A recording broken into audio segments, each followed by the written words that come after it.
unless I say I did the Pokemon movie and did the PokeRap and television show, most people wouldn't know it. And nobody acknowledges it other than my children. Hi, folks. Steven here. I'm on the phone with James D-Train Williams, who, as many of you will know, is one half of the original PokeRap from the first season of the Pokemon TV show.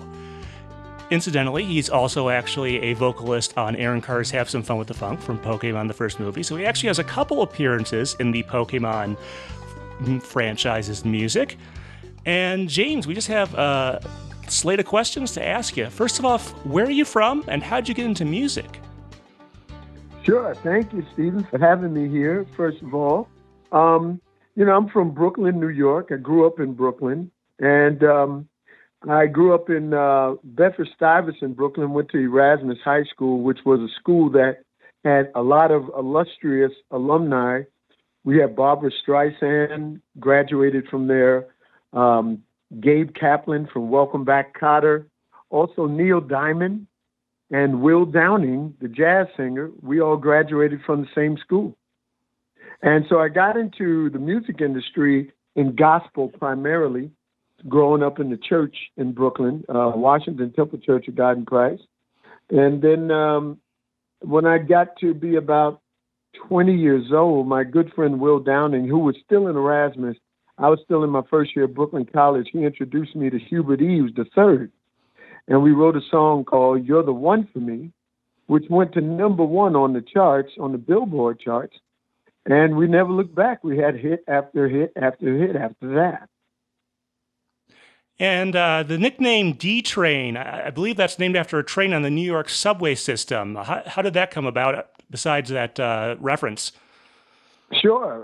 Aside from that reference, it was the name of the train that went from where I got on at Prospect Park in Brooklyn to Church Avenue, where the school was. But I got the name from my football brothers because I was a defensive tackle on the 1978 championship team. I was a defensive captain. And they used to say that I hit like the train. When D-Train hit you, it felt like you got hit by the train. Okay, your career kept going from there, though. You got into commercial work. How did that sort of come about?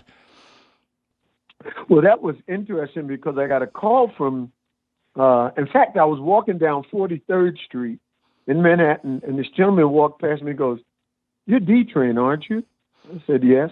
His name was Bill Eaton, one of the premier producers in jingle business, and he was working alongside Debbie McDuffie, who used to work for Uniworld. And he says, it's a different type of lifestyle because he says, I realize you have a manager, but we don't do that in the jingle business. I just want to have you come in and sing, and we pay you for the session. If it goes final, you get residuals. So I said, okay. And at the time, my manager agreed. So that was it. And that was the beginning of my world in the jingle business. That was 1988. And I was still on Columbia Records at the time, doing my 5th studio album, In Your Eyes. And so I started with jingles as that album came out. And so it was really interesting going through that change because in 1988, R&B music had changed into New Jack Swing with Teddy Riley and Blackstreet and all of those bands. And with that genre of music, New Jack Swing, my genre of music, which was primarily dance R&B, was going out, just like disco went out when I came in. So I got into jingles because, they weren't going to hire me for doing shows. They wanted the New Jack Swing thing, just like, every couple of years, music evolves into something different. And so when I got into the jingle business, it was great because I got to meet a lot of people, a lot of great, brilliant musicians who used to be popular, like the Alessi brothers. I got to work with all these great, brilliant people and then these great singers who sang on all of this stuff, like Bobby Floyd, And when I got into that business, the wonderful thing about it, you didn't have to chase people down for your money. The mailman came to your mailbox and delivered 13 weeks of checks. in a single swipe. So you fell in love with the mailman. Well, okay. Well, you had mentioned Bobby Floyd, which I'm sure is a lot of folks recognize is the other half of the original PokeRap. Did he loop you in on this? How did you actually get involved with that project? Well, I've known Bobby for years doing jingle music. I met him. He was one of the brilliant people that I got to meet and become very close to in the jingle music. He passed away a few years of cancer. I don't know what type of cancer he had, but he had we got to say our goodbyes to him in a final concert. And then he passed away like maybe a week later. But Bobby was best known for being the voice of Jamaica tourism. He was the voice of one love, one heart, come to Jamaica and feel all right. Everybody sing. A lot of people thought it was Bob Marley. In the beginning, it was Bob Marley, but people had to deal with the restrictions of licensing. So they got Bobby to sing it on the jingles. And Bobby's jingle lasted him for 20 years. And so they called him Bobby to be the voice because Bobby had a voice that, when Bobby talked to you, it was like, hey, man, yeah, that's Bobby Floyd. He had one of those rough voices. And so they loved it. So when he did the characters, it was like, Ilgor, and it fit. And so I'm singing and he's doing the rap, and what was funny was that I'd sing my part first. They were like, let's just get D-Train in here. Let him sing his part because Bobby's going to be here for the next 5 hours doing characters because we had to do X amount, at least 150 or more to see. And to be a Pokemon master is my destiny. That's what it was, right? Mm-hmm. So every episode was like 25 to 50 characters that he had to name at the end of the show. And it was crazy for him because he had to go Ilgor, Rabador, Shomar, and I felt so bad for him because it was like trying to name all the characters in Star Wars, And we had no idea that it would become what it had become because it was so new to America coming from Japan. Some of the people that worked on the project that sang background vocals, they invested in the stocks, which were dirt cheap at the time, and became millionaires.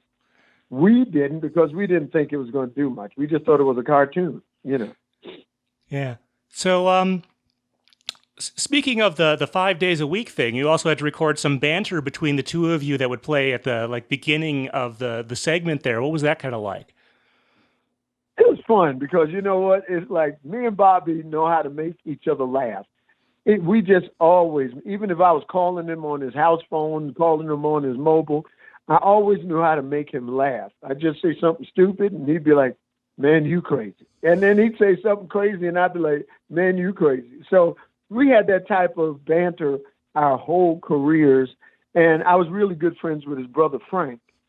Frank was another one. Frank Floyd was another one who taught me about the jingle business. Frank had passed of cancer a few years before Bobby did. Frank was another one who was brilliant in the music industry, and they were known as the Floyd brothers back in the 70s doing jingles. All right. Well, another song that you had the opportunity to work on was Aaron Carter's Have Some Fun with the Funk, which was not originally designed as a Pokemon song, but eventually found its way to the first movie soundtrack that, interestingly, effectively makes you one of the few people that's on the To Be a Master and Pokemon, the first movie soundtracks, which is a neat little bit of trivia. But how did you get involved on that project? Well, my good friend, again, Paul Umbach, who lives here in Vegas. He's moving back here to Vegas. He was producing on that track, and they called me in to sing backgrounds on that with some other singers. And it was wonderful because what was really cute at the time, Aaron was a little kid. I think he was like 12, maybe 12, 13 years old. And it was interesting to watch like how his brother Nick had already been a big celebrity with the Backstreet Boys, Nick Carter. So his mom was sitting there with him in the green room and before we went into the studio, and she's like, okay, Aaron, I'll be back to get you at such and such a time. Because, when they're that young, you got a time limit to have them in the studio. And then they got to be done, So it was so cute to watch him interact with his mom because they were used to that celebrity lifestyle. And he wasn't a big-headed kid. He wasn't into his stardom. He wasn't into his brother's stardom. And you could tell it wasn't about nepotism. They didn't give him the gig because his brother was Nick. You know, he really could sing. So we got in there, and we really did have some fun with Aaron. He was a great time. And, you know, Paul and I have remained friends ever since then. And when I moved to Vegas a year ago in 2021, the first person that I called in moving here was Paul Umbach. And, you know, me and Paul have been some friends since 1991. Yeah, it's really neat that you have a history that goes back that far, and that it sort of led to that. Do people who meet you, do they ever mention those songs to you, or either of those, and say, "Hey, you're the guy who did so and so"? How does that work? The funniest thing I will tell you, Steve, is that nobody knows that I did the Pokemon rap, other than if I open my mouth and say it, you know, because there's two sides, maybe three sides to D-Train, because most people don't realize who I am as a songwriter, who I am as a singer, and then, you know, singer slash sideman. And then a lot of people don't know my jingles or my repertoire on movies or, you know, my film work. So it's interesting. Unless I say I did the Pokemon movie and did the PokeRap and television show, most people wouldn't know it. And nobody acknowledges it other than my children, who were kids at the time. So that was the only time I was ever cool in my house. You know, it was like, oh, Daddy got a new album coming out. Oh, yeah, that's good. Yeah. Yeah, I like this. My kids were never really into my music, you know. And so, but when I did Pokemon, it was like, my dad's on Pokemon. My dad's on Pokemon. I was like, yes, got him. But up until then, man, you know, it's like they could take or leave my career. It's always interesting. So many stories like that throughout the franchise, whether you're, you know, Donna Summer or Ryan Reynolds, there's fun little stories like that going throughout. Speaking of your other work, what have you been working on more recently? You've actually had some interesting stuff in your career just within the last year or two. Why don't you tell us about that? Sure. Well, in the past few years, I've had some great things. Opportunity 2015. I sang for the Pope Francis when he came to New York City at Madison Square Garden. The Catholic Church, the Archdiocese of New York, contracted me to sing on Eagle's Wings for him in Madison Square Garden, and it was hosted by Martin Sheen, who became my friend, and Rosanna Scotto, who was on Fox 5 News in New York City. And it was a wonderful gig, and it was, you know, you weren't there, you weren't able to be there while the Pope was coming in because it's just too much security, but it was a wonderful opportunity. And then from that, I got to work with the Boston Pops Symphony Orchestra. Before that, 2012 to 2014, I sang for President Barack Obama at the White House for the Kennedy Center Honors, backing up everybody from Sting to Bruno Mars, Lady Gaga, Garth Brooks, and Kid Rock, all of them. And then 2016, I went on the road with the Boston Pop Symphony Orchestra, singing Purple Rain after Prince died. And so, you know, it just kept evolving. Each year I would get these great opportunities. Recently, I finished recording my new album, which is called D-Train, The Other Side of the Tracks. I changed my name from James D-Train Williams to D-Train. So it's simply D-Train now, no more James Williams. And because I own the trademark to D-Train. And so I said, I might as well live it and become it, you know, and have that as my legacy. But recently I finished recording my new album, which is called The Other Side of the Tracks, which is a collection of 16 beautiful songs that range from R&B to pop to country, all on it.